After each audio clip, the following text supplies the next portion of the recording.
Bienvenidos al primer episodio del Velo del Olvido.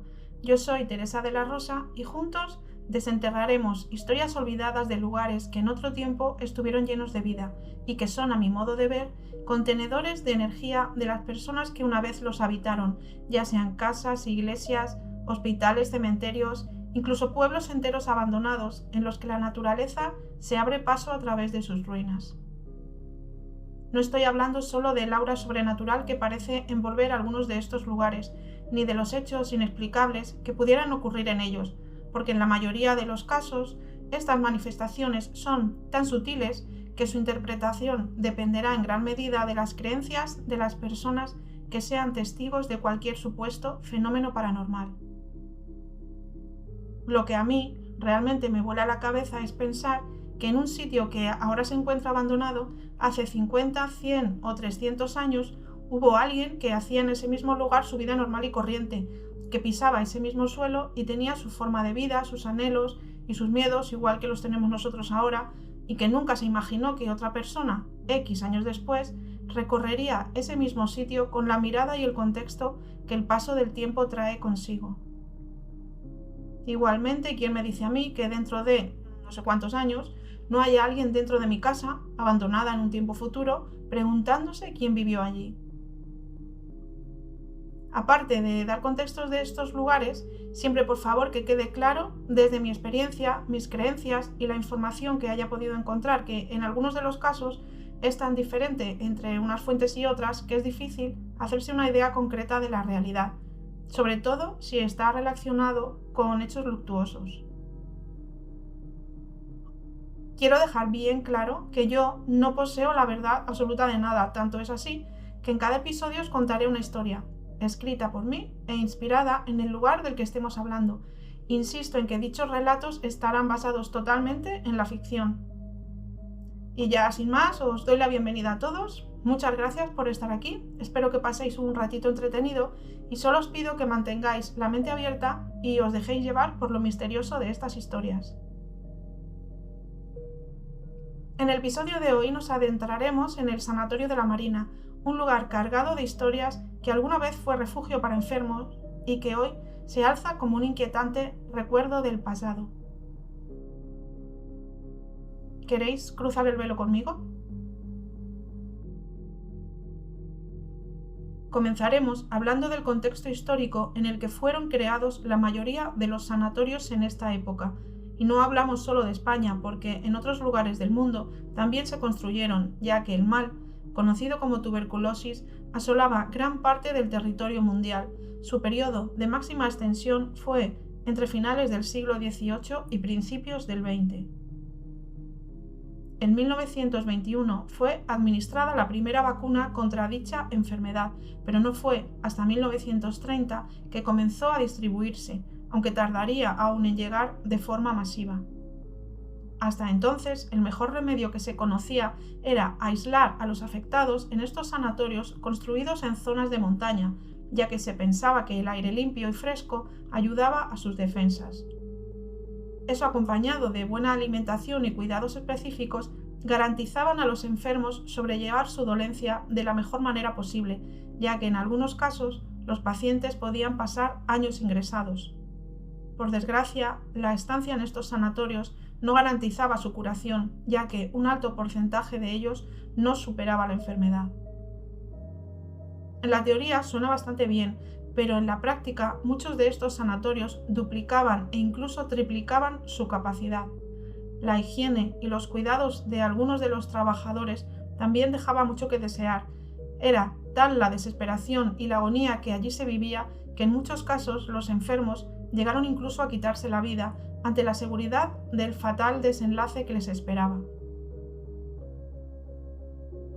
Después de esta breve introducción, vamos a entrar de lleno en el tema de hoy.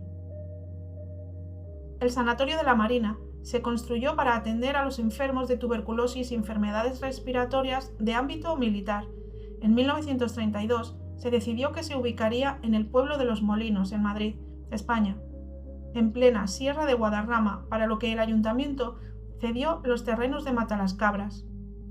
El artífice de esta obra sería el arquitecto Pedro Muguruza, y acogería a sus primeros pacientes en junio de 1949. 3 años después, se puso en funcionamiento un pabellón para atender al personal y a familiares.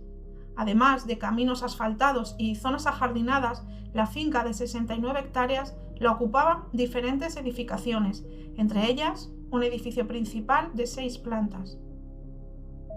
Con el paso de los años, el hospital se convertiría en un referente en neumología.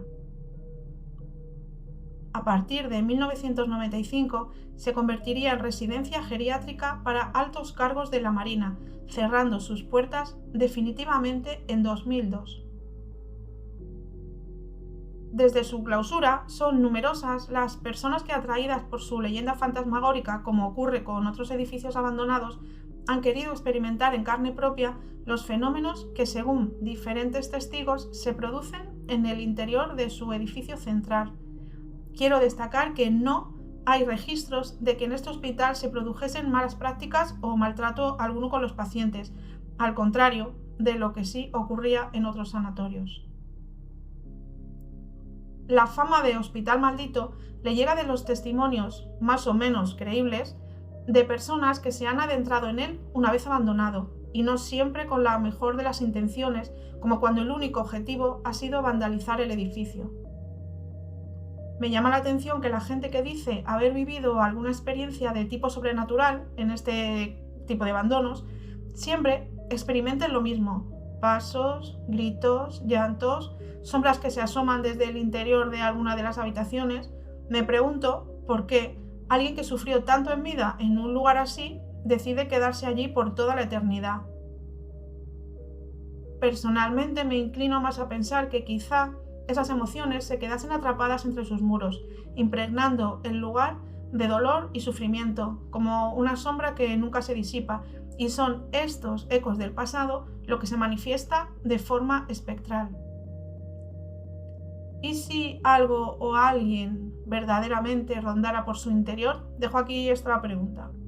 ¿No podía tratarse de alguna entidad atraída por los numerosos ritos que gente inexperta en la mayoría de los casos se ha dedicado a practicar en su interior? ¿Vosotros qué pensáis? Ahí dejo la pregunta. Bueno, para terminar, he de recordar que actualmente la entrada al recinto está prohibida y penalizada con una cuantiosa multa. Y ahora es el momento de adentrarnos en las historias de medianoche. Ponte cómodo, apaga la luz y piensa que a veces las cosas no son lo que parecen. El relato del episodio de hoy se titula El más valiente. El reloj marcaba las 3:33 cuando lo miré, la hora embrujada según mis amigos. Yo no creía mucho en ello, aún así era divertido meterse en lugares abandonados por la noche y recorrerlos linterna en mano. Algún que otro susto nos habíamos llevado. A veces resultaron ser animales, el aire, los propios crujidos del edificio en descomposición y otras. Bueno, para aquellas otras no tenía explicación, pero no me paraba mucho a pensar en ello. El sanatorio de la Marina era uno de los edificios más altos en los que habíamos entrado, así que en un ataque de valentía decidimos separarnos e investigar cada uno en una planta. Yo subiría a la 6ª planta, a la más alta, el más valiente. Entramos al edificio y a medida que ascendía y cambiaba de planta, una sensación de angustia comenzaba a anidar en mi pecho. Los cambios de temperatura eran cada vez más notables. Subí el último tramo de escalera, agarrado a lo que quedaba del pasamanos, aferrado al último vestigio de falsa seguridad que allí se encontraba.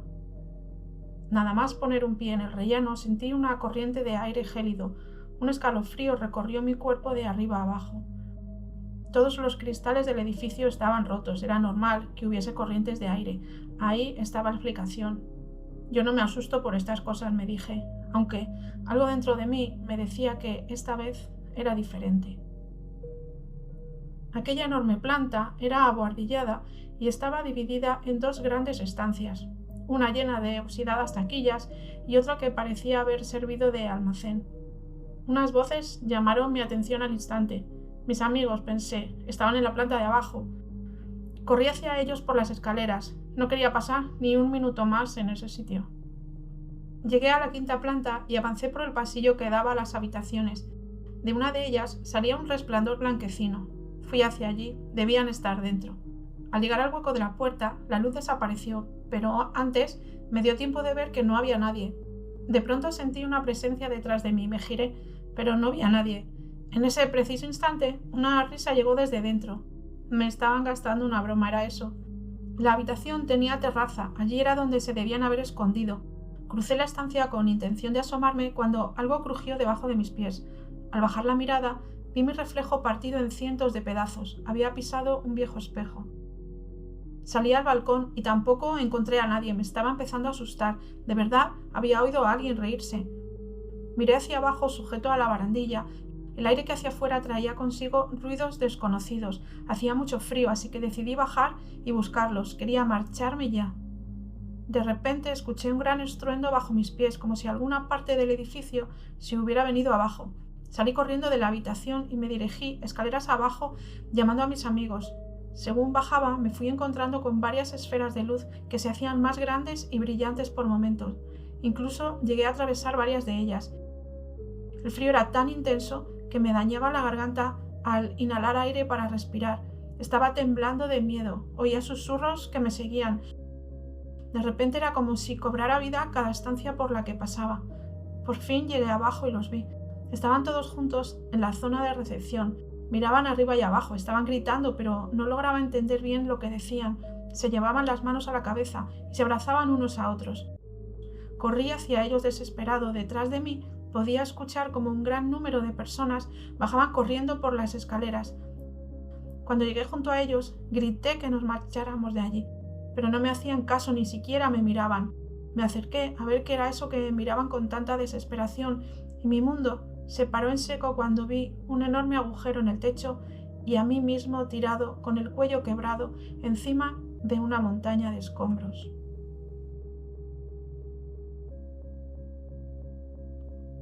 Y con esta historia cerramos el velo por el día de hoy. Muchas gracias por cruzarlo conmigo y que tengáis una semana encantada.